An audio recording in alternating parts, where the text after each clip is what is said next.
తెలంగాణ ప్రజా తీర్పుతో ఏపీలో మార్పు మొదలైనట్టు తెలుస్తోంది. కేసీఆర్ సిట్టింగ్ ఎమ్మెల్యేలకు సీట్లు ఇవ్వకుండా కొత్త వారికి అవకాశం ఇస్తే పరిస్థితి మరోలా ఉండేదన్న అభిప్రాయం వ్యక్తమవుతున్న నేపథ్యంలో ఏపీ ముఖ్యమంత్రి జగన్మోహన్ రెడ్డి కీలక నిర్ణయాలు తీసుకుంటున్నారు.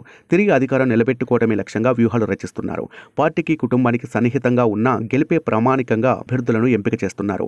పార్టీ ఎవరినీ దూరం చేసుకోదని, రానున్న ఎన్నికలు పార్టీకి, ప్రభుత్వానికి ప్రతిష్టాత్మకం అని చెబుతున్నారు.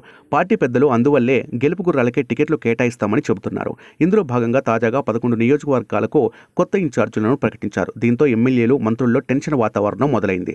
రానున్న రోజుల్లో మరిన్ని నియోజకవర్గాలకు ఇన్ఛార్జీలుగా నియమిస్తామని సోమవారం సీనియర్ మంత్రి బొత్స సత్యనారాయణ మీడియా సమావేశంలో తెలియజేశారు. మరో 36 నియోజకవర్గాల్లోనూ మార్పులకు పార్టీ సిద్ధమైనట్లు సమాచారం.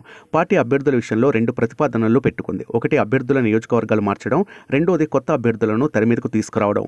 ఇందులో భాగంగానే తొలి జాబితాలో 3 మంత్రులను స్థానచలనం కలిగింది. మరి విడతలో మరో 6 మంత్రుల విషయంలోనూ నిర్ణయం వెలువడనున్నట్లు తెలుస్తోంది. సీమ ప్రాంతంలోని 2 జిల్లాలకు చెందిన మంత్రులు, ఉత్తరాంధ్ర, గోదావరి జిల్లాల్లోని మరో 4 మంత్రులకు స్థానచలనం ఖాయంగా కనిపిస్తోంది.